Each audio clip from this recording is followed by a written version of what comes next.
హల్లెలూయా. సృష్టి ఆరంభం నుంచి కూడా దేవుడు ఒక్కొక్కరిని ఒక్కొక్క తరంలో తన ఆత్మతో నింపి అభిషేకించి తన రాజ్య నిర్మాణం కొరకు ఆయన ఉపయోగించుకుంటున్నాడు. అలాంటి ధోరణిలో ఈ 21st సెంచరీలో దేవుడు కొంతమంది యవనస్తులను ఆయన ఉపయోగించుకోవాలనుకుంటున్నాడు. కానీ యేసుక్రీస్తు ప్రభు లేదా పరిశుద్ధాత్మ అందుబాటులో ఉన్న దానికంటే ఎక్కువగా అపవాది అందుబాటులో యవనస్తులకు ఉంటున్నాడు. అపవాది లేదా అపవాది కార్యాలు యవనస్తులకు అందుబాటులో ఉంటున్నాయి ఈ జనరేషన్ లో. కాబట్టి ఈ 21st సెంచరీలో అలాంటి యవనస్తులను దేవుడు విడిపించి వారిని తన పరిచర్య నిమిత్తం నిలబెట్టుకోవడానికి దేవుడిచ్చిన ఆలోచనయే ఈ బైబిల్ స్టడీ. హల్లెలూయా. ఈ పరిచర్యను దేవుడు ఈ పరిచర్య దేవుడు ఇచ్చిన ఆలోచన బట్టి పెట్టిన పేరే ఎండ్ టైమ్ మినిస్ట్రీ. ఇది అంత్యకాల పరిచర్యలు. ఈ అంత్యకాల పరిచర్యలు జస్ట్ కేవలం ఉజ్జీవింపబడడానికి మాత్రమే. హల్లెలూయా. విశ్వాసంలో ఉజ్జీవింపబడడానికి మాత్రమే. ఆమేన్. కానీ దేవుడు ఈ పరిచర్య ద్వారా వెళ్ళిన ప్రతి చోట ఆయన నామ మహిమార్థమై ఆయన ఎన్నో కార్యాలు జరిగించుకుంటున్నాడు. ఆ కార్యాలను బట్టి దేవుని నామానికి మహిమ కలుగును గాక. ఆమేన్. బంధింపబడ్డ వారు వచ్చి పరిచర్యలు విడిపించబడుతున్నారు. తాగుబోతులు మారుతున్నారు, వ్యభిచారులు మారుతున్నారు, యవనస్తులు పట్టబడుతున్నారు. కాబట్టి ఈ పరిచర్య నిమిత్తమే ప్రార్థించండి, మా నిమిత్తమే ప్రార్థన చేయండి. ఈ చివరి దినాల్లో దేవుడు ఇయ్యబోతున్న ఉజ్జీవం కొరకు ప్రార్థన చేయండి. హల్లెలూయా. ఇది ఏ డినామినేషన్ కి సంబంధించింది కాదు, కేవలం ఇది చివరి దినాల్లో రావాల్సిన ఉజ్జీవం కొరకు ఆరంభించబడ్డ పరిచర్య మాత్రమే. ఆమేన్. యేసుక్రీస్తు ప్రభు ఈ ప్రశ్న అడుగుతున్నది ఏదో కామన్ పర్సన్స్ కాదు. యేసుక్రీస్తు ప్రభు ఈ ప్రశ్న అడుగుతున్నది తనను వెంబడిస్తున్న 12 మంది శిష్యులకు మాట్లాడుతుంది ప్రశ్న. హల్లెలూయా. ఆ 12 మంది శిష్యులలో యేసుక్రీస్తు ప్రభు క్వశ్చన్ ఇస్తున్నప్పుడు వాళ్ళు ఇచ్చిన రిప్లై ఏందనంటే, కొంతమంది ఏమో నువ్వు ఏలియా అనుకుంటున్నారు, ఇంకొంతమంది ఏమో నువ్వు ప్రవక్తల్లో ఒకటి అనుకుంటున్నారు, లేకపోతే ఇంకొంతమంది ఏమంటారు బాప్తిజం ఇచ్చే యోహాన్ అని కొంతమంది అనుకుంటున్నారు. అలా అనుకుంటున్నారు. కాబట్టి వాళ్ళు ఇచ్చిన రిప్లై అదే. యేసుక్రీస్తు ప్రభు వాళ్ళకి ఎట్లా అర్థమైండు? ఒక ప్రవక్త లాగా. యేసుక్రీస్తు వాళ్ళకి ఎట్లా అర్థమైండు? బాప్తిజం ఇచ్చే యోహాన్ లాగా. యేసుక్రీస్తు ప్రభు ఇంకెట్లా అర్థమైండు? ప్రవక్తలలో ఒక ప్రవక్త లాగా, లేకపోతే ఇర్మియా లాగా. అంటే ఈ 12 మందికి యేసుక్రీస్తు ప్రభు అర్థమైన విధానం వేరు, మిగతా జనాలకి యేసుక్రీస్తు ప్రభు అర్థమైన విధానం వేరు. అయితే ఇక్కడ ఒక విషయం చెప్పాలనుకుంటున్నా. ఏంటి అంటే, ఎక్కడైతే పరిశుద్ధాత్మ అభిషేకంతో ఒక వ్యక్తి నడిపించబడతాడో ఆ వ్యక్తి ఇతరులకు అర్థమయ్యే విధానం ఎట్లా ఉంటది అనంటే, ప్రవక్తలాగా ఆ వ్యక్తి అర్థమవుతాడు. ఎట్లా అర్థమవుతాడు? ప్రవక్తలాగా. లేదా ఇంకొక విధంగా ఏమి మాట్లాడుకోవచ్చునంటే, ఇర్మియా అని, లేకపోతే బాప్తిజం ఇచ్చే యోహాన్ అని. అయితే బాప్తిజం ఇచ్చే యోహాన్ ఏం చేసిండని వాళ్ళకి బాప్తిజం ఇచ్చే యోహాన్ లాగా అర్థమైంది యేసుక్రీస్తు ప్రభు. బాప్తిజం ఇచ్చే యోహాన్ ఏం చేసిండు? బాప్తిజం ఇచ్చే యోహాను మారు మనసు గురించి మాట్లాడాడు ఆయన. ఇంకొకటి దేవుని రాజ్యం గురించి మాట్లాడిండు. అదే విధంగా యేసుక్రీస్తు ప్రభు కూడా మారు మనసు గురించే మాట్లాడిండు. ఆయన దేని గురించి మాట్లాడిండు? మారు మనసు గురించి మాట్లాడిండు. ఇంకొకటి దేవుని రాజ్యం గురించి మాట్లాడిండు. ఏ వ్యక్తి అయితే దేవుని రాజ్యం గురించి మాట్లాడతాడో, మారు మనసు అనే కాన్సెప్ట్ గురించి మాట్లాడతాడో, ఈ 2 కాన్సెప్ట్లకు మించి, లేకపోతే ఈ 2 కాన్సెప్ట్లు వదిలిపెట్టి వేరే ఏది మాట్లాడినా అది వాక్యానుసారమైందా, లేకపోతే దేవుని హృదయానుసారమైందా, లేకపోతే దేవుని చిత్తానుసారమైంది కాదు. హల్లెలూయా. హల్లెలూయా. ఒక వ్యక్తి నీ ఇంటికొచ్చో, లేకపోతే నీ ఊరికొచ్చో నిన్ను దీవిస్తాడు దేవుడు, లేకపోతే నీకు ఆస్తి ఇస్తాడు, డబ్బులు ఇస్తాడు, ఆరోగ్యం ఇస్తాడు అని సంథింగ్ ఇంకేదో XYZ గురించి మాట్లాడుతున్నాడే అనుకో, అవన్నీ దేవుని ద్వారా వచ్చేటివే. కానీ నువ్వు దేవుని రాజ్యం గురించి, మారు మనసు గురించి మాట్లాడకుండా ఇతరుల గురించి వేరే టాపిక్ లో డైరెక్ట్ గా మాట్లాడుతున్నాడు అని అంటే, అక్కడ నువ్వు ఆలోచించాల్సింది చాలా మట్టుకుంటది. చాలా జాగ్రత్తగా నువ్వు ఆడ నిర్ణయం తీసుకోవాలా. హల్లెలూయా. హల్లెలూయా. హల్లెలూయా. అయితే ఇక్కడ యేసుక్రీస్తు ప్రభు ఒరిజినల్ గా ప్రవక్తన కాదు, ఇంకా బాప్తిజం ఇచ్చే యోహానా కాదు. అయితే యేసుక్రీస్తు ప్రభు ఎవరు? ఇతరులకు అర్థమైంది ఈ విధంగా, అంటే కామన్ పీపుల్స్ కి అర్థమైంది ఈ విధంగా. యేసుక్రీస్తు ప్రభు చేసిన అద్భుతాలే గాని, స్వస్థతలే గాని, సూచక క్రియలే గాని వీటన్నిటిని బట్టి వాళ్ళు యేసుక్రీస్తు ప్రభు ఫలానా అయి ఉండొచ్చు అని వాళ్ళు క్యాలిక్యులేట్ చేస్తున్నారు. అది వాళ్ళ మైండ్ సెట్ ని బట్టి వాళ్ళు క్యాలిక్యులేట్ చేసుకుంటున్నారు. వాళ్ళ ఉద్దేశాలు, వాళ్ళ జ్ఞానాన్ని బట్టి వాళ్ళు యేసు ప్రభుని అట్లా ఆలోచిస్తున్నారు. అయితే అదే క్వశ్చన్ మళ్ళీ యేసు ప్రభు శిష్యులకు అడుగుతున్నాడు. ఏమని? నెక్స్ట్ వచనంలో, అయితే మీరేమనుకుంటున్నారు నా గురించి? అందుకు ఆయన 15వ వచనం, మీరైతే నేను ఎవడనని చెప్పుకొనుచున్నారని వారిని అడిగాను. అయితే వాళ్ళకి పక్కన పెట్టండి, వాళ్ళు ఇట్లా అనుకుంటారు కదమ్మా, మరి మీరేమనుకుంటున్నారని అడిగినప్పుడు అందుకు వాళ్ళు అంటున్నారు, అందుకు సీమోను పేతురు ఏమంటున్నాడు, నీవు సజీవుడైన దేవుని కుమారుడవైన క్రీస్తువు అని చెప్పాను. వినండి, సజీవుడైన దేవుడు అని పిలువబడుతున్న వ్యక్తులు లేదా దేవుడు అని పిలువబడుతున్న వారు ఈ భూమి మీద చాలానే ఉన్నారు. 33 కోట్ల మంది ఉన్నారు, దాంతో పాటు ఇంకోటి ఉన్నాడు. హల్లెలూయా. అలా దేవుడు అని పిలువబడుతున్న వాళ్ళు అనేకులు ఉన్నారు. కానీ సజీవుడైన దేవుడు అని పిలువబడుతున్నాడు ఎవరు లేడు. కొట్టని చెప్పట్లు గట్టిగా దేవునికి మహిమ కలుగును గాక. ఆమేన్. సజీవుడని పిలువబడుతున్న దేవుడు ఎవ్వరు లేరు. దేవుడు అని పిలువబడడం కాదు అక్కడ కావాల్సింది, సజీవుడు అని పిలువబడాలి. ఎట్లా పిలువబడాలా? సజీవుడు అంటే నీవు ఆరాధిస్తున్న వ్యక్తి, లేకపోతే నువ్వు ఆరాధిస్తున్న దేవుడు ఎలాంటి దేవుడు అని నీకు అర్థమవుతున్నాడు. ఆయన సజీవుడైన, ఎలాంటి వాడైనా సజీవుడు. అయితే ఆ సజీవుడైన దేవుని కుమారుడే యేసుక్రీస్తు ప్రభు. అయితే నువ్వు ఇప్పుడు ఆరాధిస్తున్న యేసుక్రీస్తు ప్రభునా లేకపోతే సజీవుడైన దేవుణ్ణా? ఆ సజీవుడైన దేవుడే యేసుక్రీస్తు ప్రభు. హల్లెలూయా. ఈ ప్రత్యక్షత నీకు అర్థం కావాలా? ఈ ప్రత్యక్షత ఎప్పుడైతే నీకు అర్థమవుతుందో అప్పుడే నీ ద్వారా జరగవలసిన కొన్ని క్రియలు జరుగుతాయి. ఎప్పటి వరకైతే యేసుక్రీస్తు ప్రభు సజీవుడైన దేవుని కుమారుడు లేకపోతే ఆయనే సజీవుడైన దేవుడు అని నీకు అర్థం కాదు, అప్పటి వరకు నువ్వు ఒక కామన్ పర్సన్ ఉంటావు. ఎటుంటావు? Common person. అయితే సజీవుడైన దేవుడు అన్న మాట పక్కన వెళితే అక్కడ క్రీస్తు అనే ఒక మాట ఉంది. ఏముంది? క్రీస్తు అనే మాట పైన 1 నంబర్ ఇచ్చి కింద ఏముంది? అభిషేక్తుడు. ఏముంది? అభిషేక్తుడు అన్న మాటకు అర్థం ఏంటి? దానికి డెఫినేషన్ ఏంది? అభిషేకించబడ్డవాడు అని అర్థం. ఎవరు? అభిషేకించబడ్డవాడు అంటే అర్థం ఏంటి? దానికి డెఫినేషన్ ఏంది? ఏ వ్యక్తి అయితే పరిశుద్ధాత్మతో నింపబడుతాడో ఆ వ్యక్తి అభిషేకించబడ్డవాడు అని అర్థం. అయితే భూమి మీద శరీరధారులైన వ్యక్తులలో మొట్టమొదటిగా పరిశుద్ధాత్మతో అభిషేకించబడ్డ వ్యక్తి ఎవరు? యేసుక్రీస్తు ప్రభు. హల్లెలూయా. అయితే ఎవరైతే పరిశుద్ధాత్మతో నింపబడ్డ వ్యక్తి అయి ఉంటాడో ఆ వ్యక్తి మాత్రమే యేసుక్రీస్తు ప్రభు రాజ్యాన్ని లేకపోతే దేవుని రాజ్యాన్ని ప్రకటించగలడు. ఏ వ్యక్తి అయితే పరిశుద్ధాత్మతో నింపబడి ఉంటాడో ఆ వ్యక్తియే దేవుని రాజ్యం గురించి మాట్లాడగలుగుతాడు. ఆమేన్. కాబట్టే బాప్తిజం ఇచ్చి యోహాను కూడా దేవుని రాజ్యం గురించి మాట్లాడిన ఆయన. వాక్యం చెప్తుంది, బాప్తిజం ఇచ్చే యోహాను తల్లి గర్భంలో పడింది మొదలుకొని ఆయన ఏలియా ఆత్మ చేత నడిపించబడుతున్నవాడని, లేక ఇంకొక యాంగిల్ లో చెప్పాలి అని అంటే పరిశుద్ధాత్మతో నింపబడ్డవాడని. ఏ వ్యక్తి కూడా పరిశుద్ధాత్మతో నింపబడాలి అన్నా తన పాపాలు ఒప్పుకొని తన యేసు రక్తంలో కడగబడితే తప్ప పరిశుద్ధాత్మతో నింపబడ్డం అనేది జరగదు. అది విధానం. కానీ బాప్తిజం ఇచ్చే యోహానులో ఉండే ప్రత్యేకత ఏంది అని అంటే వాక్యం చెప్తుంది. అక్కడ యోహాను సువార్త, లూకా సువార్త, మత్తయి సువార్త మీరు చదివినట్లయితే 3 అధ్యాయాలు 4 అధ్యాయాలలో బాప్తిజం ఇచ్చే యోహాను తల్లి గర్భంలో పడింది మొదలుకొని ఆయన పరిశుద్ధాత్మతో నింపబడ్డ వ్యక్తి అని వ్రాయబడింది. హల్లెలూయా. ఏ వ్యక్తి అయితే ఇలా పరిశుద్ధాత్మతో నింపబడ్డ అనుభవం ఉంటుందో ఆ వ్యక్తియే దేవుని రాజ్యం గురించి మాట్లాడగలడు. ఏ వ్యక్తి అయితే పరిశుద్ధాత్మతో నడిపించబడతాడో ఆ వ్యక్తియే మారు మనసు గురించి మాట్లాడగలుగుతాడు. ఆమేన్. హల్లెలూయా. అలా నువ్వు పరిశుద్ధాత్మతో నింపబడ్డ వ్యక్తివై ఉన్నావా? అయితే నువ్వు ఎక్కడ నిలబడితే అక్కడ దేవుని రాజ్యం మాట్లాడుతావు. ఆమేన్. నువ్వు పరిశుద్ధాత్మతో నడిపించబడుతున్న వ్యక్తివా? అయితే నువ్వు మారు మనసు గురించి మాట్లాడుతావు. ధన సంపద గురించి, ఆరోగ్యం గురించి, దయ్యాలు వెళ్ళిపోవడం గురించి అవన్నీ సెకండరీ, అవన్నీ ఉండవని అన్నట్లే. అవన్నీ సెకండరీ అంటే తరువాత విషయాలు. మొట్టమొదటికి ఒక విశ్వాసికి కావాల్సింది ఏంది?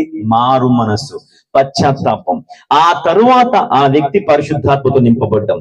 ఆ వ్యక్తి పరిశుద్ధాత్మతో నింపబడ్డట్లయితే ఆ వ్యక్తి దేవుని రాజ్యమై మారుతాడు. ఇది భూమిపైన జరగవలసిన విధానం. హల్లెలూయా. యేసుక్రీస్తు ప్రభు భూమిపైన తన అధికారాన్ని ఆదాముకు మొట్టమొదటిగా ఇచ్చినప్పుడు ఆ ఆదాము అపవాది మాటకి లోబడి అపవాది అధికారం కిందికి వెళ్ళిపోయి తనకు అప్పజెప్పబడ్డ అధికారం అపవాదికి అప్పజెప్పేసిండు ఆయన. హల్లెలూయా. అలా అప్పజెప్పబడిన ఆ అధికారం మనిషి దగ్గర నుండి కోల్పోయిన ఆ అధికారం తిరిగి సంపాదించడానికే యేసుక్రీస్తు ప్రభు అనే పేరుతో దేవుని లేకపోతే జీవము గల దేవుని కుమారుడైన యేసుక్రీస్తు ప్రభు సశరీరుగా ప్రత్యక్షమాయను అని వాక్యం చెప్పబడ్డది. అంటే యేసుక్రీస్తు ప్రభు భూమి మీద పుట్టింది కారణం ఏంటి? కోల్పోయిన అధికారం తిరిగి సంపాదించడానికి, దేవుని రాజ్యం భూమిపైన కట్టడానికి. హల్లెలూయా, హల్లెలూయా. ఇదే కాన్సెప్ట్ లో యేసుక్రీస్తు ప్రభు భూమి మీదకి వచ్చిండు. ఇదే కాన్సెప్ట్ లో ఆయన మాట్లాడుతున్నాడు. ఇక్కడ కూడా ఆయన ఉద్దేశం అదే ఉంది. ఏమనుకుంటారు నా గురించి అందరూ? ఏమనుకుంటారు నా గురించి అందరూ? నీవు దేవుని కుమారుడు అనుకుంటున్నాడని చెప్పి పేతురు చెప్పగానే యేసు ప్రభు రియాక్షన్ ఏముంది తర్వాత చూడండి. అందుకు యేసు, సీమోను బర్యోనా, నీవు ధన్యుడవు. ఏమంట? నీవు ధన్యుడవు. ధన్యుడు ఎవరైనా అంటే యేసుక్రీస్తు ప్రభు ఎవరికైతే బయలుపరచబడతాడో లేదా దేవుని రాజ్యం ఎవరికైతే అర్థమవుతుందో వాళ్ళు ఏమై ఉంటారు? వాళ్ళు ధన్యులు. హల్లెలూయా. ధన్యత్వం అనేది నువ్వు చేసే జాబ్ ని బట్టో, నీ శాలరీ ఎర్నింగ్ ని బట్టో, లేకపోతే నీకున్న ఆరోగ్యాన్ని బట్టో, నీకున్న బిల్డింగ్ ని, ధనాన్ని, బంగారాన్ని బట్టో కాదు నువ్వు ధన్యుడు అయ్యేది. ధన్యత్వం అనేది నీకు కలిగేది ఎట్లా అనంటే యేసుక్రీస్తు ప్రభు నీకు ఏ విధంగా బయలుపరచబడుతున్నాడు, యేసుక్రీస్తు ప్రభు నీకు ఏ విధంగా బయలుపరచబడుతున్నాడు. చాలా మంది క్రైస్తవులకు, విశ్వాసులకు యేసుక్రీస్తు ప్రభు అన్న మాటకి అర్థం కూడా తెలియదు. యేసుక్రీస్తు ప్రభు అన్న మాటకి అర్థం కూడా తెలీదు. ఏదో గుడ్డిగా యేసుక్రీస్తు ప్రభు, యేసుక్రీస్తు పదజాలంగా అది ఉపయోగిస్తారే తప్ప అసలు యేసుక్రీస్తు ప్రభు అన్న మాటకి డెఫినేషన్ అర్థమైందా? నువ్వు ఇంకా మామూలుగా ఉండవు. ఇట్లా కట్టిపిట్లు వేసుకొని సైలెంట్ కూర్చోవు. ఏదో 4 గోడల మధ్య మూసుకుని ప్రార్థన చేసుకుని సైలెంట్ గా ఉండిపోవు. ఆ యేసుక్రీస్తు ప్రభు అనే నామానికి అర్థం నీకు అర్థమైంది అనుకో, నీ లోపట పని జరిగిస్తున్న పరిశుద్ధాత్మయంగా నేను సప్రదా కూర్చొని కూడా. ఆమేన్, హల్లెలూయా, హల్లెలూయా. నేను ముందుకు వెళ్తున్నా. 17వ వచనం. అందుకు యేసు, సీమోను బర్యోనా, నీవు ధన్యుడవు, పరలోకమందున్న నా తండ్రి ఈ సంగతి నీకు బయలుపరచనే కాని నరులు నీకు బయలుపరచలేదు. చూడండి, యేసుక్రీస్తు ప్రభు పేతురుతో సింపుల్ గా మాట్లాడొచ్చు కదా, సింపుల్ గా మాట్లాడతలే. కొన్ని డైలాగులు అక్కడ ఉపయోగిస్తున్నాడు, కొంచెం తిప్పి మాట్లాడుతున్నాడు. ఏమని? నా తండ్రి, పరలోకమందున్న నా తండ్రియే నీకు బయలుపరిచిండని. అంటే ఇప్పుడు యేసుక్రీస్తు ప్రభు పరలోకమందున నా తండ్రి అని నొక్కి చెప్పడానికి గల కారణం ఏంది అంటే యేసుక్రీస్తు ప్రభు ఒరిజినల్ గా ఏమై ఉన్నాడో పేతురుకు కంప్లీట్ గా అర్థమైపోయింది కాబట్టి యేసుక్రీస్తు ప్రభు క్లియర్ గా ఓపెన్ గా చెప్పేస్తున్నాడు సింపుల్ గా. ఏమని? పరలోకమందు నా తండ్రి ఉన్నాడు అని. అదే మాట యేసుక్రీస్తు ప్రభు వేరే వాళ్ళ దగ్గర మాట్లాడాడు. ఎవరి దగ్గర? 13వ వచనంలో చెప్పబడ్డది కదా, ఇతరులైతే నీ గురించి ఏమనుకుంటారు? వాళ్ళు ప్రవక్త అని, బాప్తిజం ఇచ్చే యోహాన్ అని. వాళ్ళ ముందు ఇదే పదాన్ని యేసుక్రీస్తు ప్రభు ఒకసారి వాడిండు. ఏమని? పరలోకమందు నా తండ్రి ఉన్నాడు అని. అంటే యెహోవా దేవుని పట్టుకుని తండ్రి అని పిలిచిండు ఆయన. అలా యెహోవా దేవుని పట్టుకుని తండ్రి అని పిలిచినప్పుడు వాళ్ళు ఎట్లా రియాక్ట్ అయ్యారు? వీడు దేవదూషణ చేస్తున్నాడు అన్నారు వాళ్ళు, ధర్మశాస్త్రానికి విరుద్ధంగా మాట్లాడుతున్నాడు వీడు అని చెప్పి వాళ్ళు, ఎవరు? ఇర్మియా అని అన్నవాళ్ళు, ఇంకా బాప్తిజమిచ్చే యోహాను అని అన్నవాళ్ళు, ప్రవక్తలో ఒకడు అని అన్నవారు, ఏలియా అని అన్నవారే వీడు దేవదూషణ చేస్తున్నాడు అని చెప్పిన వాడు. అంటే దేవుణ్ణి తండ్రి అని పిలవడం అనేది ఇతరులకి ఇంపాసిబుల్. నేను చెప్పిన అర్థమైందా? దేవుణ్ణి పట్టుకొని తండ్రి అని పిలవడం అనేది సామాన్యమైన ప్రజలకు అది ఇంపాసిబుల్. ఎందుకు? ఆ సామాన్యమైన ప్రజల్లో పనిచేసేది పాపం లేదా మనుషుల ఆలోచన. కానీ పరిశుద్ధాత్మ ఎవరిలో అయితే ఉంటాడో ఆ వ్యక్తియే ఆయనను పట్టుకుని తండ్రి అని అనగలడు. హల్లెలూయా, హల్లెలూయా. ఇదంతా ఎందుకు చెప్తున్నా? దీనికి నేను ఒక కాన్సెప్ట్ చెప్పడానికి మిమ్మల్ని ప్రిపేర్ చేస్తున్నా అంతే. హల్లెలూయా. అంటే తండ్రి పరలోకమందున యెహోవా దేవుని పట్టుకుని మనం ఏమని పిలవాలా? తండ్రి అని పిలవాలా. తండ్రి అని పిలవగలిగిన వాడు ఎవరు? కుమారుడు. కుమారుడై ఉన్నవాడు ఎవరు? వారసుడు. హల్లెలూయా. వారసత్వం దేనికి? వారసత్వం ఆస్తిగా? దేనికి? నో. భూమిపైన దేవుని రాజ్యానికి. హల్లెలూయా, హల్లెలూయా. భూమిపైన దేవుని రాజ్యానికి నీవు వారసుడు. ఆ వారసత్వం కలిగిన నీవు ఆ రాజ్యాన్ని కట్టడానికే ప్రయత్నం చేస్తావు. ఆమేన్, హల్లెలూయా. ఆ రాజ్యాన్ని కట్టడానికి నువ్వు ప్రయత్నం చేయట్లేదు అని అంటే నీ లోపల ఎవరు పని చేయట్లేదు? అది. అప్పుడు నీకు యేసు ప్రభు ఎట్లా అర్థమవుతాడు? ప్రవక్తగా అర్థమవుతాడు. అర్థమవుతుందని చెప్పింది.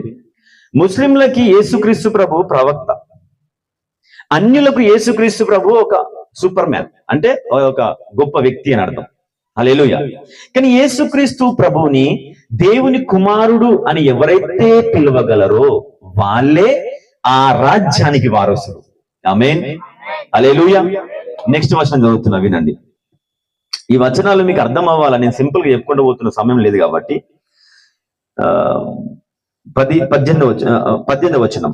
మరియు నీవు పేతురువు, ఈ బండ మీద నా సంఘము కట్టుదును, పాతాళ లోక ద్వారములు దాని ఎదుట నిలువనేరవు అని నేను నీతో చెప్పుచున్నాను. వినండి, పేతురువు అన్న మాటకు అర్థం ఏంటి? బండ. చెప్పండి ఏంది అంటే? పేతురును యేసుక్రీస్తు ప్రభువు ఒక్క ప్రత్యక్షత, అంటే ఒక్క డెఫినేషన్ యేసుక్రీస్తు పేతురుకు అర్థం కాగానే యేసు ప్రభు పేతురుకు ఎంత ఇంపార్టెన్స్ ఇస్తున్నాడు. ఆయనని ఒక సంఘం కట్టబడినట్లుగా, ఒక బండగా, లేదా ఒక ఏమంటారు దాన్ని, ఒక పునాదిగా ఆయన మార్చేసింది ఆయన. అంటే ఇప్పుడు నెక్స్ట్ సంఘం స్టార్ట్ అయ్యింది అని అంటే పేతురు ద్వారానే స్టార్ట్ అవుతుంది. హల్లెలూయా. హల్లెలూయా. అంటే ఎవరు సంఘానికి, లేకపోతే సంఘాన్ని నిర్వహించగలిగింది ఎవరు? ఇప్పుడు చెప్తున్నా, సింపుల్ గా అడుగుతున్నా. సంఘాన్ని కట్టగలిగిన వారు లేదా సంఘాన్ని నిర్వహించగలిగిన వారు ఎవరు? పేతురుకు యేసుప్రభు ఏ విధంగా అర్థమయ్యాడు? ప్రవక్త అని ఎవరికి అర్థమయ్యాడు? వేరులకు అర్థమయ్యాడు. పేతురుకి ఏమని అర్థమయ్యాడు? తండ్రికి కుమారుడికి అర్థమయ్యాడు యేసుక్రీస్తు ప్రభు. ఒక అభిషేకించబడ్డ వ్యక్తికి అర్థమయ్యాడు యేసుక్రీస్తు ప్రభు పేతురుకు. ఈ ఒక్క విషయం అర్థమైతేనే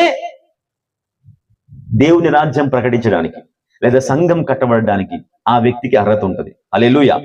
అంటే ఇక నేను చెప్పాలనుకుంటున్న విషయం ఏంటి అని అంటే, యేసుక్రీస్తు ప్రభు నీకు కరెక్ట్ గా అర్థమైందా?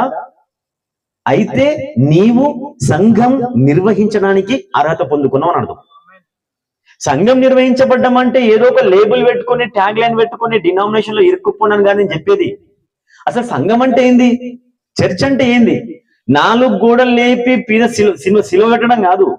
వాక్యం చెప్తుంది, శరీరం పరిశుద్ధాత్మకు నిలయం. పరిశుద్ధాత్మకు మన దేహం ఏమై ఉన్నది? ఆలయం, నిలయమై ఉన్నది. అంటే ఈ శరీరం పరిశుద్ధాత్మకు నిలయం అని అంటే ఈ శరీరమే ఒక చర్చ్.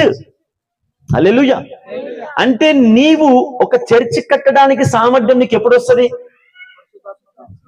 పరిశుద్ధాత్మతో నింపబడితే యేసుక్రీస్తు ప్రభు నీకు ఎట్లా అర్థమవుతాడు? అభిషిక్తుడికి అర్థమవుతాడు. పరలోకమందున్న యెహోవా దేవుడి కుమారుడు అని నీకు అర్థమవుతాడు. హల్లెలూయా. హల్లెలూయా. నీకు ఈ విషయం అర్థమైందా? అయితే నువ్వు ఇంకా సైలెంట్గా ఎందుకుంటున్నావు? నువ్వు సైలెంట్గా ఉంటున్నావు అంటే నీకు ఈ విషయం అర్థం కాలే. ఈ విషయం నీకు అర్థమైంది అని అంటే నువ్వు సైలెంట్గా ఉంటావు. ఇంకా 4 గోడల మధ్య కూర్చొని ప్రార్థన చేస్తావు, లేదా 4 అడుగులు ముంగడికి పోయి సువార్తన ప్రకటిస్తావు. ఈ రెండిట్లో ఏది నువ్వు చేయట్లేవు అని అంటే యేసుక్రీస్తు ప్రభు ఏందో నీకు ఇంకా అర్థం కాలే. హల్లెలూయా. యేసుక్రీస్తు ప్రభు ఏమై ఉన్నాడు?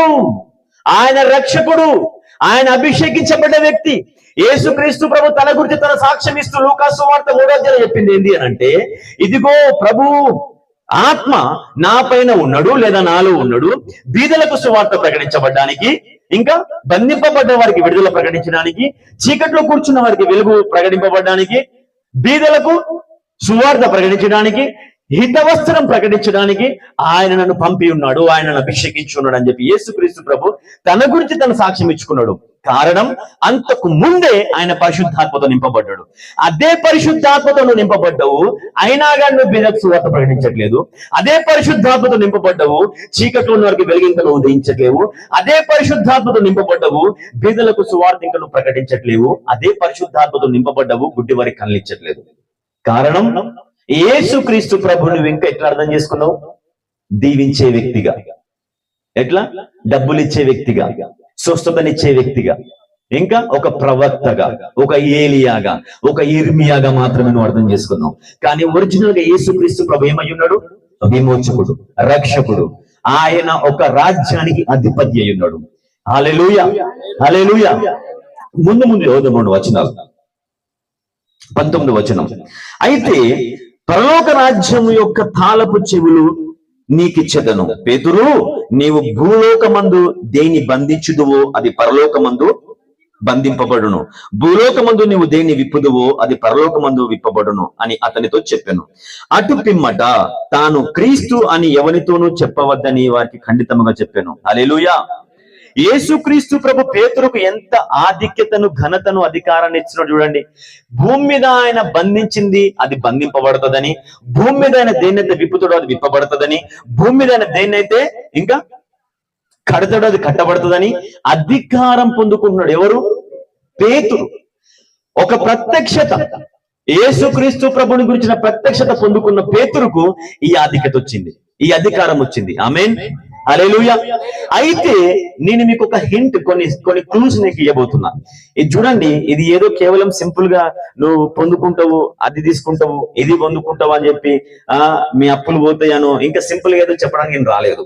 ఇది విశ్వాసుల కూడిక కాబట్టి విశ్వాసులకు సంబంధించిన మాటలు నేను మాట్లాడుతున్నా. ఒకవేళ కామన్ పీపుల్స్ వచ్చినట్లయితే వాళ్ళకు వచ్చే వాక్యం వేరే రకంగా ఉంటది. హల్లెలూయా, హల్లెలూయా. ఇప్పుడు ఈ పేతురుకు ఏ అధికారం ఇవ్వబడ్డది?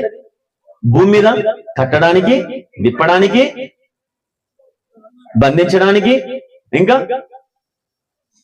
చదవండి 18వ వచనం, 19వ వచనం. తాళపు చెవులు, పరలోక రాజ్య తాళపు చెవులకి ఇవ్వబడ్డాయి. భూలోకమందు దేనిని బంధిస్తావో అంటే బంధించే అధికారం ఉంది, పరలోకమందు బంధింపబడుతుంది. భూలోకమందు దేని విప్పుతావో పరలోకమందు విప్పబడుతుంది అని చెప్పాడు. అంటే బంధించడానికి, విప్పడానికి ఆయనకు అధికారం ఇవ్వబడ్డది. ఆ అధికారం తాళం చేయిని బట్టి ఇవ్వబడ్డది. హల్లెలూయా. అంటే తాళం చేయికి హ్యాండ్ ఓవర్ చేయబడ్డది. ఇక నువ్వేమైనా చేయొచ్చు. అయితే నీది కొంచెం ఇట్లా హోల్డ్ చేస్తున్నా, ముందుకెళ్తున్నా రండి. అప్పటి నుండి తాను యెరూషలేమునకు, నేను 21వ వచనం చదువుతున్నా. అప్పటి నుండి తాను యెరూషలేమునకు వెళ్లి పెద్దల చేతను, ప్రధాన యాజకుల చేతను, శాస్త్రుల చేతను అనేక హింసలు పొంది చంపబడి 3వ దినమున లేచుట అగత్యమని యేసు తన శిష్యులకు తెలియజేయ మొదలుపెట్టగా పేతురు ఆయన చేయి పట్టుకొని, వినండి, యేసుక్రీస్తు ప్రభు పేతురుకి ఇప్పుడు అధికారం ఇచ్చిండు. ఏమిచ్చిండు? ఏ అధికారం ఇచ్చిండు? కట్టడానికి, విప్పడానికి. చెప్పాలి అందరు, ఏ అధికారం ఇచ్చిండు? కట్టడానికి, విప్పడానికి. ఈ అధికారం ఈ రోజు మీరు తీసుకుని పోవాలా. ఈ అధికారం మీరు తీసుకుని పోకపోతే ఈ రోజు కూడిక వ్యర్థమే. అయితే ఈ అధికారం ఎవరైతే పొందుకుంటారో వారి జీవితాల్లో ప్రధానంగా జరుగుతున్న ఒక కార్యం ఉంటది. ఆ కార్యం ఏంది అని అంటే, యేసుక్రీస్తు ప్రభువు అలా అధికారం ఇచ్చిన తర్వాత వెంటనే పేతురులో ఉన్న ఒక చేంజెస్, సడన్ చేంజెస్ ఆయన జీవితంలో లేకపోతే ఆయన అనుభవంలో చూస్తాం మనం. ఆ వచనాన్ని చదవండి. ఇప్పుడు పేతురు యేసుక్రీస్తు ప్రభు చేయబట్టుకొని, ప్రభువా ఇది నీకు దూరమగును గాక అని మాట్లాడుతున్నాడు. వినండి, ఇదే వచనాన్ని ఇంగ్లీష్ బైబుల్లో కొన్ని తర్జుమాల్లో మనం చూసుకున్నట్లయితే అక్కడ క్లియర్ గా కొన్ని మాటలు మెన్షన్ చేయబడ్డాయి. ఏంది అని అంటే, ఈ పేతురు యేసుక్రీస్తు ప్రభు మాటలు విన్నాడు. ఏమి విన్నాడు? అధికారం నాకు ఇచ్చిండు ఆయన, తాళం చెయ్యి నాకు ఇచ్చిండు. ఈ తాళం చెయ్యి అనే ఈ మాటకి డెఫినేషన్ ఏంది తెలుసా? పరలోక రాజ్యపు తాళపు చెవులు ఇచ్చిన ఆయన. ఏ తాళపు చెవులు ఇచ్చిన ఆయన? పరలోక రాజ్య తాళపు చెవులు. చెప్పండి నాతో పాటు, పరిశుద్ధాత్మతో అభిషేకించబడ్డ నాకు యేసుక్రీస్తు ప్రభువు పరలోక రాజ్యపు తాళపు చెవులు నాకు ఇచ్చెను. నేను ఆ తాళపు చెవి అనుగ్రహింపబడ్డాను, పొందుకున్నాను. యేసుక్రీస్తు నామమున అది మీకు స్థిరపరచబడుగాక. ఆమేన్. అయితే ఈ అధికారం నువ్వు ఎప్పుడైతే పొందుకుంటావో వెంటనే నీకు వస్తున్న ఒక అనుభవం ఉంటది. ఏంది అనుభవం అని అంటే, ఈ అధికారం ఎవరైతే పొందుకుంటారో ఆ వ్యక్తి చేస్తున్న కొంచెం అక్కడ సిచ్యువేషన్ నేను ఎక్స్ప్లెయిన్ చేయాలనుకుంటున్నా, జాగ్రత్తగా వినండి. యేసుక్రీస్తు ప్రభువు ఈ అధికారం పేతురుకి ఇవ్వగానే పేతురు ఈ అధికారాన్ని ఎక్కడ తీసుకున్నాడు? ఆయన చేతిలో తీసుకున్నాడా? ఎక్కడ తీసుకున్నాడు? స్పిరిట్ లో తీసుకున్నాడు, ఆత్మలో తీసుకున్నాడు. తన మైండ్ లో దాన్ని అర్థం చేసుకుని ఆత్మలో ఆయన అధికారం తీసుకున్నాడు. ఎక్కడ అధికారం తీసుకున్నాడు? ఆత్మలో. తన మైండ్ లో దాన్ని అర్థం చేసుకుని ఆత్మలో అధికారాన్ని తీసుకున్నాడు. అర్థమవుతుందా? తన మైండ్ లో ఆ మాటను లేదా ఆ ప్రామిస్ ని, ఆ వాగ్దానాన్ని అర్థం చేసుకుని తన ఆత్మలో ఆ అధికారాన్ని ఆయన తీసుకున్నాడు. హల్లెలూయా, హల్లెలూయా, హల్లెలూయా, హల్లెలూయా, హల్లెలూయా. ఈ అధికారము నీకు అర్థమైందా? అయితే అపవాదిగా ఊకోడు. అపవాది చేస్తున్న కార్యాలు, తంత్రాలు అక్కడ కొన్ని ఉంటాయి. ఏంది అని అంటే, వెంటనే పేతురు ఏం చేస్తున్నాడు? యేసుక్రీస్తు ప్రభు చేయబట్టుకుని పక్కకు ఉండబోతున్నాడు. ఏమని? యేసుక్రీస్తు ప్రభువా, నువ్వు నాకు అధికారం ఇచ్చినావు, తాళం చేయించినావు. దేని తాళం చేయించినావు?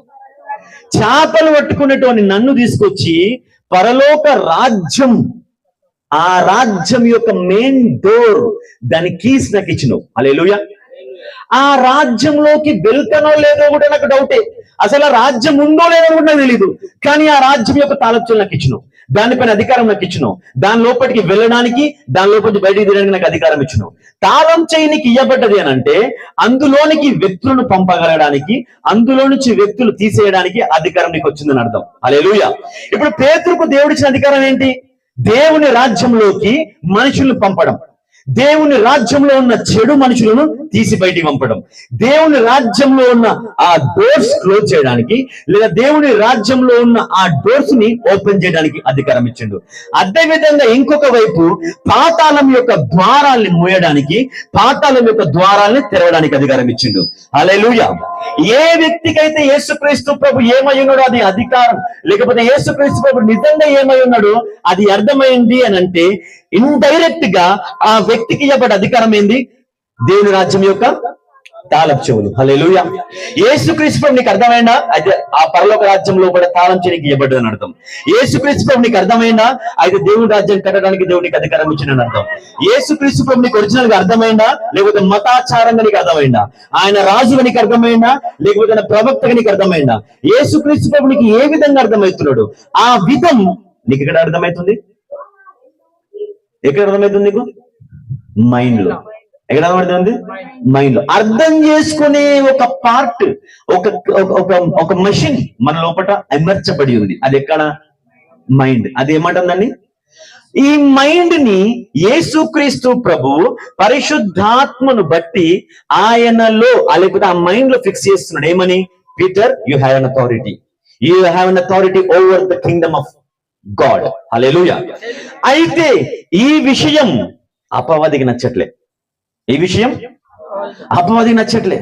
అపవాదికి నచ్చనందుకు అపవాది కూడా పీటర్ని వాడుకుంటున్నాడు. ఏమని? వెంటనే పీటర్ ఏం చేస్తున్నాడు? యేసుని చేపట్టుకుని పక్కకుండా పోతున్నాడు. పక్కకుండా పోయి, జీసస్ క్రైస్ట్, నువ్వు నాకు అధికారం ఇచ్చినావు, ఐఎమ్ వెరీ హ్యాపీ.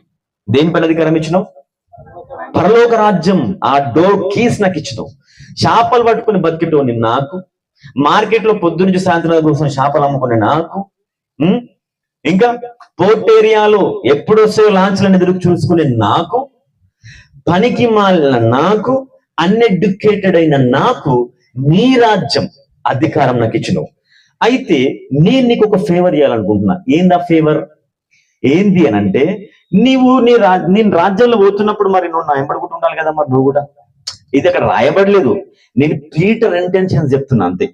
పేతురు యొక్క ఇంటెన్షన్, ఆయన అంతర్గతం, ఆయన ఊహించి చెప్తున్నా. ఏమని ఉండొచ్చు? యేసు ప్రభువా, ఈ అధికారం నాకు వచ్చి నేను యూజ్ చేసుకుంటున్నా అనుకో. ఏమని? లోపలికి పంపిస్తున్నా, బయటికి తెస్తున్నా, తాళం చేయి తీస్తున్నా, తాళం చేయిస్తున్నా. ఈ పని చేసేటప్పుడు మనం చచ్చిపోతే బాగుండదు కదా. యేసు ప్రభు ఏమన్నాడు? అనేకులైన పెద్దల దగ్గరికి పోయి, మనుష్య కుమారుడైన యేసుక్రీస్తు ప్రభు అనే నేను హింస పాలు పొందాలా, హింసలు పొందాలా, ఆ తర్వాత చంపబడాలా అని ఒక మాట మాట్లాడిండు. ఈ మాట అకస్మాత్తుగా పీటర్ యొక్క మైండ్ సడన్ చేంజ్ చేసింది, సడన్ షిఫ్ట్ అయిపోయింది పీటర్ మైండ్. ఈ చేంజెస్ రావడానికి కొన్ని కారణాలు ఉన్నాయి. హల్లెలూయా. వినండి, యేసుక్రీస్తు ప్రభు ఈ పాతాళం లేకపోతే పరలోక రాజ్యం యొక్క తాళం చేలు పీటర్కి ఇయ్యగలగాలి అని అంటే అక్కడ దేవుని రాజ్యం ఉండాలి కదా. హల్లెలూయా. దేవుని రాజ్యం కట్టబడేది ఎట్లా కట్టబడుతుంది? మీకు అర్థమైందండి జరిగిన క్వశ్చన్? దేవుని రాజ్యం కట్టబడాలి అన్నా, లేకపోతే దేవుని రాజ్య ద్వారాలు తెరవబడాలన్నా యేసుక్రీస్తు ప్రభు బలిగా అర్పించబడాలి. యేసుక్రీస్తు ప్రభు చచ్చిపోయి మరణాన్ని గెలిచి, మరణపు ముళ్ళును విరిచి, దాని అధికారాన్ని కొట్టివేసి మరణం పైన విజయాన్ని ప్రకటించాలి ఆయన. హల్లెలూయా. ఆదాము మొదలుకొని, లేదా ఆదాము దేవుడు ఏదైతే నమ్మి అధికారం అప్పచెప్పిండో, కానీ ఆదాము నమ్మక ద్రోహం చేసి ఆ అధికారం తీసుకుపోయి లూసిఫర్ చేతిలో పెట్టాడు. ఆ అధికారం కోల్పోయిన ఆ అధికారాన్ని తిరిగి సంపాదించడానికి ప్రతి తరంలో యేసుక్రీస్తు ప్రభు ఎవరైనా దొరుకుతాడా అని చూసి ఒక్కొక్కరిని వెతుకుతా ఉంటే ఒక్కొక్క తరంలో ఒక అధికారం, ఒక్కొక్క తరంలో ఒక వ్యక్తికి దేవుని కనబడ్డ నీతిమంతుడు. యేసుక్రీస్తు ప్రభు నోవాను చూసిన నీతిమంతుడిగా, దేవుడు మొట్టమొదటిగా హానోకును చూసిన నీతిమంతుడిగా, దేవుడు అబ్రహామును చూసిన నీతిమంతుడిగా, ఇస్సాకును చూసిన నీతిమంతుడిగా, యాకోబుని చూసిన ఆయన నీతిమంతుడిగా, యూదాను చూసిన ఆయన నీతిమంతుడిగా. హల్లెలూయా. ఇలా ఒక్కొక్క తరంలో ఒక్కొక్క నీతిమంతుడు ఆయన చూసి తన రాజ్యం నిర్మాణం కొరకు ఆయన వాడుకుందామని చూసిన ప్రతిసారి ప్రతి వ్యక్తిలో ఒక బలహీనత కనిపించింది. కాబట్టి ఏ వ్యక్తి కూడా అధికారం ఇవ్వబడ్డానికి, లేకపోతే ఏ వ్యక్తి కూడా ఆ రాజ్య నిర్మాణం చేయడానికి వీలుగా లేకుండా, లేకపోతే అధికారం లేకుండా, లేకపోతే పరిశుద్ధత లేకుండా, ఇంకొక మాట సింపుల్ గా చెప్పాలి అని అంటే పరిశుద్ధాత్మ లేకుండా, ఇంకా ఈజీగా చెప్పాలంటే నీతి అనేది లేకుండా ప్రతి వ్యక్తి ఏదో ఒక బలహీనతలో పడిపోవడం ఆరంభమైంది. కాబట్టి తానే ఆ అధికారం తిరిగి సంపాదించడానికి యేసు క్రీస్తు ప్రభువు అనే పేరుతో ఆయన మానవ రూపంలో రక్తం దేహం అనే ఈ అనుభవంలోకి వచ్చి మరణానికి వీలైన దేహాన్ని ఆయన ధరించి భూమి మీద కన్య మరియకు జన్మించి మరణానికి తల వంచి ఆయన ఆ మరణాన్ని జయించి 3వ దినాన తిరిగి లేచిండు. అలా లేపబడిన దాన్ని బట్టి మరణం అనే అధికారం కొట్టివేయబడింది. ఆమేన్. గట్టిగా చప్పట్లు కూడా దేవుని నామమును మహిమపరచండి. హల్లెలూయా, హల్లెలూయా. ఇలా ఏ వ్యక్తి కూడా చేయడానికి అర్హత పొందుకోలేకపోయాడు. ఇలా ఏ వ్యక్తి కూడా చేయడానికి అధికారం లేకుండా కొట్టివేయబడ్డాడు. కాబట్టే యేసుక్రీస్తు ప్రభు వచ్చిండు. ఈ సత్యం నీకు అర్థమైందా? అయితే ఆ తాళపు చేయి నీకు పొందుకుంటావు. ఈ సత్యం నీకు అర్థం అవ్వలేదా? ఆ తాళపు చేయి నువ్వు పొందుకోవు. ఒక్కసారి ఆ తాళం చేయి నువ్వు పొందుకున్నావా? అయితే అపవాది యొక్క కార్యాలు కూడా నీ పైన అదే విధంగా పనిచేస్తాయి. అపవాది ఊకోడు, నువ్వు తాళం చేయి పొందుకున్నట్లయితే. అపవాది చూస్తూ ఊరుకోడు. యేసుక్రీస్తు ప్రభు నీకు అర్థమైనట్లయితే, యేసుక్రీస్తు ప్రభు నిజానికి ఏమై ఉన్నాడు? ఆయన సజీవుడైన దేవుని కుమారుడు, పాపుల రక్షకుడు, అభిషక్తుడు. హల్లెలూయా. ఈ విషయం అర్థమైన పీటర్ ఎక్కడ అర్థమైంది? ఆయనకి మైండ్ లో. అలా అర్థమైన పీటర్ కి అధికారం ఎక్కడ దొరికింది? స్పిరిట్ లో. హల్లెలూయా.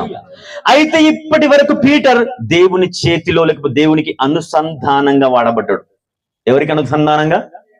దేవునికి అనుసంధానంగా. ఎప్పుడైతే పీటర్ ఇట్లా వాడబడుతున్నాడో అదే మూమెంట్, వింటున్నారా? అదే మూమెంట్, అదే పీటర్ అపవాది చేతిలో వాడబడడం స్టార్ట్ చేసిండు.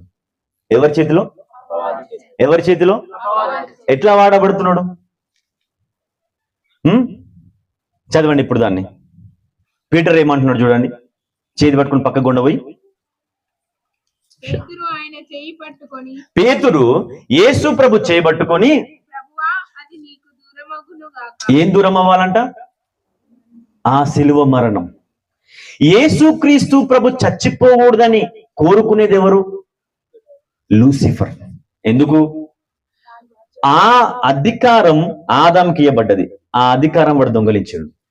ఆ ఆదాం తర్వాత ఒక్కొక్కరికి అధికారం ఇద్దాం అనుకున్నాడు, కానీ ఎవరు నిలబడలే. ఆ అధికారం ఇప్పుడు యేసుక్రీస్తు ప్రభు తిరిగి సంపాదించుకుందామని వచ్చిండు. ఆ అధికారం యేసుక్రీస్తు ప్రభు ఏ విధంగా సంపాదించుకోగలడు? ఆయన సిలువ మరణానికి వెళ్ళి చనిపోయి తిరిగి లేవాలా. అయితేనే పరలోక రాజ్యానికి అధికారం వస్తుంది. ఆ అధికారం వస్తేనే కదా పీటర్ కి చేయిలో కీస్ దొరుకుతాయి. హల్లెలూయా. ఆ కీస్ పీటర్ కి దొరకాలంటే మొదట యేసు ప్రభు చనిపోవాలా. అయితే ఇప్పుడు యేసు ప్రభు చచ్చిపోకూడదని కోరుకునేది ఎవరు? లూసిఫర్. హల్లెలూయా. ఇప్పుడు పీటర్ తాళం చేలు పీటర్ కు దొరుకుతున్నాయన్న సైన్, ఆ బాండ్ పేపర్ పైన సైన్ పెట్టేసి Jesus Christ, Peter next first keys నీకు ఇచ్చేస్తా భూమి పైన అని పీటర్ కి అసైన్మెంట్ అయిపోయిన తర్వాత నెక్స్ట్ అపవాది పీటర్ ని వాడుకోవడం స్టార్ట్ చేసిండు. ఏమంటున్నాడు పీటర్? అపవాది పీటర్ లో ఉండి పని చేస్తున్నాడు. ఏమంటున్నాడు? ఆ మరణం నీకు. అరే పీటర్ నీకు కీస్ కావాలంటే ఆయన చచ్చిపోవాలి. అర్థమవుతుందని చెప్పింది. పరలోక ద్వారం పైన అధికారం మనం కలగాలి అని అంటే యేసు ప్రభు చచ్చిపోవాలా. మరి పీటర్ ఏమంటున్నాడు? ఆ మరణం నీకు అంటే పీటర్ ఎవరి చేతిలో వాడబడుతున్నాడు? పీటర్ మైండ్ ఎవరు పట్టుకున్నాడు? ఇప్పుడు లూసిఫర్ పట్టుకున్నాడు. అంతకు ముందు సెకండే పీటర్ మైండ్ ఎవరు పట్టుకున్నారు? యేసుక్రీస్తు ప్రభు పట్టుకున్నాడు. హల్లెలూయా. మనిషి మైండ్ ఎట్లుంటది? హల్లెలూయా. మనిషి మైండే పరిశుద్ధాత్మకు ఒక ఆయుధం. మనిషి మైండే అపవాదికి ఒక ఆయుధం. భూమి మీద దేవుని రాజ్యం కట్టబడాలా, అయితే నీ మైండ్ పరిశుద్ధాత్మకు అప్పచెప్పు. భూమి మీద అపవాది రాజ్యం కట్టబడాలా, అయితే నీ మైండ్ దురాత్మకు అప్పచెప్పు. హల్లెలూయా. నీ ఒక్క మైండే అపవాదికి ఆయుధం, అదే మైండ్ పరిశుద్ధాత్మక ఆయుధం. భూమి మీద దేవుని రాజ్యం నిర్మించబడాలా, అయితే నీ మైండ్ పరిశుద్ధాత్మక అప్పగించబడాలా. భూమి మీద అపవాది రాజ్యం నిర్మించబడాలా, అయితే నీ మైండ్ దురాత్మక అప్పగించబడాలా. హల్లెలూయా, హల్లెలూయా. చూడండి, ఈ మైండే అన్నిటికీ మూలం. ఈ మైండే అన్నిటికీ మూలం. అందుకే బాప్తిజం ఇచ్చే యోహాను మొట్టమొదటిగా చెప్పిన మాట ఏంది? మారు మనస్సు పొందుడి, దేవుని రాజ్యం సమీపించి ఉన్నది. దేవుని రాజ్యం. ఇదే మాట, ఇదే సువార్త యేసు ప్రభు చెప్పిండు. ఏమని? మారు మనస్సు పొందుడి, దేవుని రాజ్యం. ఈ రెండు మాటలు చెప్పబడ్డ ఈ ఇద్దరు వ్యక్తులది ప్రాక్టికల్ గా పీటర్ దగ్గర నెరవేర్చడానికి అవకాశం, టైం వచ్చింది. ఇప్పుడు అది నెరవేర్చబడుతున్న టయానికి మీకు ఈ మాట చెప్పకముందు ఇంకో మాట చెప్తా. మారు మనస్సు, దేవుని రాజ్యం అనే రెండు మాటలు చెప్పినప్పుడు బాప్తిజం ఇచ్చే యోహాను శిరచ్ఛేదం చేయబడ్డాడు. హల్లెలూయా. ఇదే మాట తర్వాత యేసుక్రీస్తు ప్రభు చెప్పడం స్టార్ట్ చేసిండు. యేసుక్రీస్తు ప్రభు ఏం చేయబడ్డాడు? ఇదే మాట ఫస్ట్ 12 మంది డిసైపుల్స్ లో కూడా పీటర్కి అప్పచెప్పబడ్డది. ఇప్పుడు పీటర్కి ఎవరు వాడుకోవడం ట్రై చేస్తున్నాడు? లూసిఫర్, అపవాది వాడుకోవడం ట్రై చేస్తున్నాడు. అర్థమవుతుందని చెప్పింది. అట్లా దేవుని రాజ్యం నీ ద్వారా కట్టబడ్డానికి దేవుడిని ఎంచుకున్నాడా, అయితే అపవాది కూడా సెలెక్ట్ చేసుకుంటాడు. నీ ఇంట్లో పట కొన్ని డిస్టర్బెన్స్ క్రియేట్ అవుతున్నాయి అని అంటే నీకు అర్థం కావాల్సిన విషయం ఏంటి? దేవుని రాజ్యాధికారం నీకు ఇవ్వబడ్డది. దేవుని రాజ్యపు తాళపు చెవులు, అది నీకు అర్థం కావాలి. డిస్టర్బెన్స్ ఎక్కడైతే ఉండదో అక్కడ దేవుని రాజ్యం కట్టబడే అధికారం లేదు. డిస్టర్బెన్స్ ఎక్కడైతే రేజ్ అవుతుంటాయో అక్కడ దేవుని రాజ్య నిర్మాణ అధికారం ఇయ్యబడ్డది, జరుగుతూ ఉంటది. హల్లెలూయా. చప్పట కొట్టండి గట్టిగా. హల్లెలూయా, హల్లెలూయా, హల్లెలూయా. నేను చెప్పింది అర్థమవుతుందా? కొంతమంది ప్రార్థన అని ఇక చేసుకుందామని నిర్ణయించుకోగానే భార్య భర్తల మధ్య డిస్టర్బెన్స్ క్రియేట్ అవుతుంది. భర్త మాట భార్యననినది, లేకపోతే భార్య మాట భర్తననినాడు. ఇద్దరు భార్య భర్తలు బాగున్నా కానీ పిల్లలు స్టార్ట్ చేస్తారు, సడన్ గా స్టార్ట్ చేస్తారు. అప్పుడు నీకు అర్థం కావాల్సింది ఏంది? లూసిఫర్ ఇక్కడ కార్యం చేస్తున్నాడు. అప్పుడు నువ్వేం చేయాలా? ప్రార్థనగా చేయాల్సింది. మీకు నేర్పిస్తా కొన్ని. హల్లెలూయా. కొంతమంది దేవుడు యవ్వనస్తులను వాడుకోవడానికి ప్రయత్నం చేస్తాడు. అలా యవ్వనస్తులు వాడుకునే ప్రయత్నం చేసినప్పుడు సాధారణంగా ఆ యవ్వనస్తుడు లోక సంబంధమైన స్నేహితులతో బిజీ అయిపోతాడు. అలా లోక సంబంధమైన వ్యక్తులలో బిజీ అయిపోయిన ఆ ఒక్క యవ్వనస్తుడు దేవుడు పట్టుకున్నాడు అనుకో, ఆ పట్టబడ్డ ఆ యవ్వనస్తుడు ఆ లోకంలో కలిసిపోయిన యవ్వనస్తులందరినీ దేవుని రాజ్యంలోకి తీసుకురాగలుగుతాడు. ఈ సంగతి దేవుడికి తెలుసు, ఇదే సంగతి అపవాది కూడా తెలుసు. అప్పుడు దేవుడు ఆ వ్యక్తికి లేకపోతే ఆ యవ్వనస్తుడికి అధికారం ఇయ్యగానే సడన్ గా వీడు వచ్చేస్తాడు. అడిగి వచ్చేసి స్టార్ట్ చేస్తాడు. అప్పుడు నీకు అర్థం కావాల్సింది ఏంది? అరే నేను నిన్ననే ప్రేయర్ పోదామని డిసైడ్ అయినా, ఇప్పుడే నాకు ఒక డిస్టర్బెన్స్ వస్తుంది, కాబట్టి ఏదేమైనా సరే నేను ప్రేయర్కి వెళ్ళాలా. హల్లెలూయా. ఏదేమైనా నేను మోకాలు, నేను ప్రార్థన చేద్దామన్న ప్రతిసారి ఏదో ఒక డిస్టర్బెన్స్ అవుతుంది. కాబట్టి ఈ డిస్టర్బెన్స్ ఏదైనా సరే, నేను ఏదైనా సరే మోకాళ్ళు ప్రార్థన. హల్లెలూయా, హల్లెలూయా, హల్లెలూయా. ఇలాంటివి నీకు అర్థం కావాలా? ఇవన్నీ ట్రిక్స్. ఇవి ఏంటి? ఇవి అపవాది నీకు ఇస్తున్న ట్రిక్స్. ఈ ట్రిక్స్ మనము అర్థం చేసుకోవాలి. ఆమేన్. అయితే మనం అనుకుంటాము ఇక్కడ ఎవరు లేరు కదా, నేను ఉన్నా, మా ఆయన ఉన్నాడు, లేకపోతే మా భార్య ఉన్నది, లేకపోతే నా పిల్లలు ఉన్నారు, మేమందరం మంచోళ్ళమే, మేమందరం ప్రార్థన కావాలనే కోరుకుంటున్నాం, మేమందరం దేవుని రాజ్యం కట్టబడాలనే కోరుకుంటున్నాం, మేమందరం పరిశుద్ధాత్మతో నింపబడ్డ వాళ్ళమే, లేకపోతే మేమందరం వాక్యం తెలిసిన వాళ్ళమే, మేమందరం అయితరం పోయి భజన చేసే వాళ్ళమే.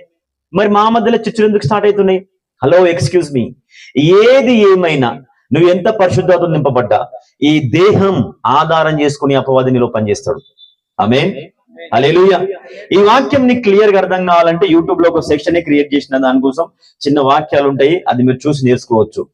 పౌలు రాస్తున్నాడు ఎఫెసీయులకు రాసిన పత్రికలో ఏమని అంటే, ఈ సృష్టి యావత్తు మిగుల అపేక్షించుచున్నది, నేను నాలో ఉండి మూలుగుతా ఉన్నాను. దేని కొరకు? నా దేహ విమోచన కొరకు అని. అంటే పౌలు ఏమంటున్నాడు?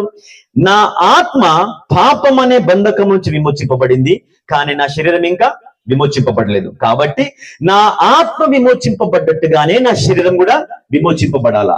యేసుక్రీస్తు ప్రభు మొదటి రాకడలో జరిగిన బలి అర్పణను బట్టి నా ఆత్మకు పాపం నుంచి విడుదల జరిగింది, కానీ నా శరీరానికి విమోచన జరగలే. కాబట్టి నా శరీరానికి ఇంకా బలహీనతలు ఉండే ఉంటాయి. కాబట్టి పౌలు ఏమంటున్నాడు?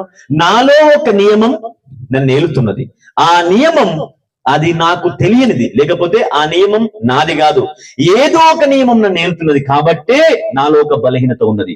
ఆ బలహీనత లేకపోతే ఆ పాపం చేసేది నేను కాదు, నా శరీరం, లేకపోతే ఇంకేదో నా పైన నియంత్రణ చేస్తుంది అన్నాడు. ఆ నియంత్రణ మరి ఏదో కాదు, నీ శరీరమే. హల్లెలూయా.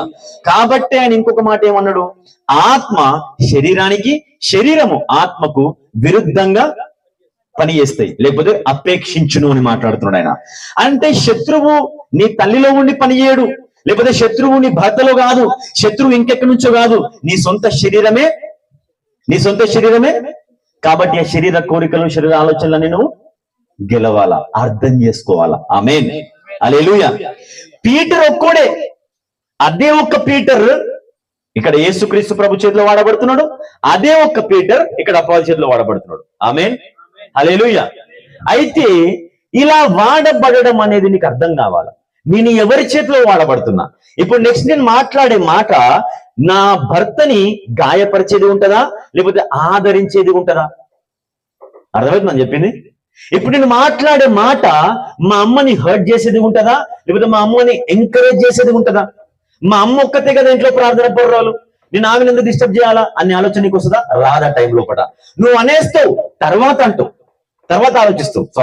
ఫస్ట్ నువ్వు అనేస్తావు, తర్వాత ఆలోచిస్తావు. ఏమని? అరే నేను అనుకుంటే బాగుండు అన్నది నువ్వే, అనుకునేది నువ్వే, బాధపడేది నువ్వే. ఏమని? అరే నేను అనుకుంటే బాగుండు, ఇన్ని విషయం చేయకుంటే బాగుండు. హల్లెలూయా. నువ్వు విశ్వాసివే కాదని కాదు, అయినా కానీ నీకు ఆలోచనలు ఉంటాయి. ఎందుకు తెలుసా? Depending on your mind set. Hallelujah, hallelujah. అయితే నువ్వు చేస్తున్న ప్రతి పనిని, నువ్వు మాట్లాడుతున్న ప్రతి మాటను అర్థం చేసుకుని మాట్లాడాలి. ఆమేన్. ఒక సెకండ్ లేట్ అయినా పర్లేదు, కొంచెం ఆలోచించి మాట్లాడు. నీ కొడుకులతో నువ్వు మాట్లాడుతున్నప్పుడు ఆలోచించి మాట్లాడు. నీ తండ్రితో నువ్వు మాట్లాడుతున్నప్పుడు, సేవకులతో నువ్వు మాట్లాడుతున్నప్పుడు, ప్రార్థనలో కొన్ని పదాలు పలుకుతున్నప్పుడు ఆలోచించి పలుకు. హల్లెలూయా, హల్లెలూయా. ఇక్కడ నుంచి మనం అపవాది ఎలాంటి ట్రిక్స్ ప్లే చేస్తున్నాడు, అది నీ ద్వారా అయినా ప్లే చేయొచ్చు, నీ పిల్లల ద్వారా అయినా ప్లే చేయొచ్చు, నీ భర్త ద్వారా అయినా ఆ ట్రిక్స్ ప్లే చేయొచ్చు. అంటే ఎందుకు వాడు ట్రిక్ ప్లే చేస్తున్నాడు? మొత్తానికి అక్కడ ప్రార్థన, మొత్తానికి యేసుక్రీస్తు ప్రభు శిలువ మరణం ఆపాల. హల్లెలూయా, హల్లెలూయా. అయితే ఇలాంటి అనుభవాలు మనం ఎన్నో ఎదుర్కొన్నాం, ఇక్కడ ఉన్న వాళ్ళందరూ ఎదుర్కొన్నారు. అయితే నువ్వేం చేయాలా? ఆ టైంలో నువ్వేం చేయాలా? నెక్స్ట్ వచనం చదవండి. రాబాష కంఠాల